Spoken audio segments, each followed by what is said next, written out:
Kamalkant knockout football tournament शुरू। सिलकुड़ी जन कल्याण संस्था के आयोजन में रविवार से शुरू हुआ दूसरा कमलकांत धर स्मृति नॉकआउट फुटबॉल टूर्नामेंट। उद्घाटन मैच में धर्मखाल यंग ब्रदर्स ने आश्रम रोड सिलचर को 2-0 से हराया। अभि ठाकुर और दीपांकर दास ने गोल किए।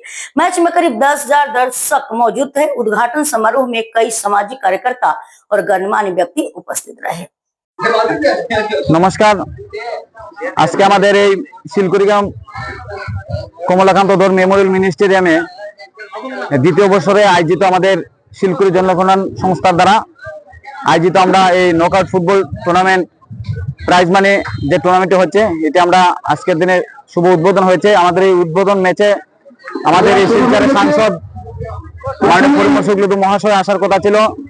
आमादेर आसामेर मंत्री कौशिक रायके आमरा इनभाइट करेছিলাম আমাদের भारतीय जनता पार्टीर काछाड़ डिस्ट्रिक्टेर सभापति महाशय आमादेर बड़खलार प्राक्तन विधायक किशोरनाथ एवं आशीष हालदार आरो अन्यान्यदेरके आमरा निमंत्रण करेছিলাম, কিন্তু ওনারা ওনাদের ব্যক্তিগত কারণে আসতে পারে নাই। তাই আমরা ওনাদেরকে অসংখ্য ধন্যবাদ জানাচ্ছি আমাদের এই সংস্থার পক্ষ থেকে।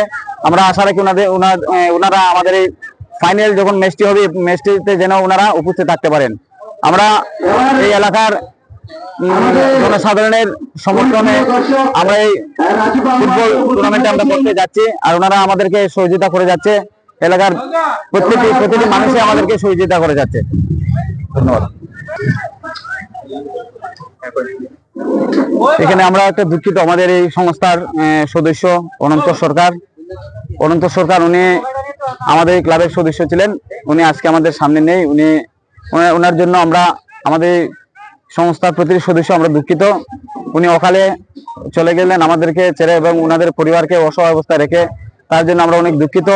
আজকে আমরা ওনার এই সুখ বার্তা আমরা পালন করেছি এবং আশা আমরা ভগবানের কাছে প্রার্থনা করি যেন ওনার আত্মার সুখ শান্তি কামনা করি। স্টেডিয়াম বানানোর কথা আমাদের আসামের মুখ্যমন্ত্রী হিমন্ত বিশ্ব শর্মা মহাশয় উনি বলে গিয়েছিলেন আমাদেরকে 2 কোটি টাকা দেবে, কিন্তু আমরা বিগত আমাদের অনেকগুলো আমরা ডকুমেন্ট দিয়েছি, পাঠিয়েছি এবং গত কিছুদিন আগে আমাদের এই আসামের মন্ত্রী কৃষ্ণেন্দু পাল মহাশয় এবং শিলাদিত্য দেব এসেছিলেন। ওনারা আমাদেরকে বলে গিয়েছেন যে ওনারা এই ব্যাপারে কাজ করে যাবে। আমরা আমাদেরকে ওনারা আশ্বাস দিয়ে গেছেন। তাই আশা রাখি আমরা আমাদের স্টেডিয়ামে 2 কোটি টাকার ফান্ড আমরা পাবো অবশ্যই।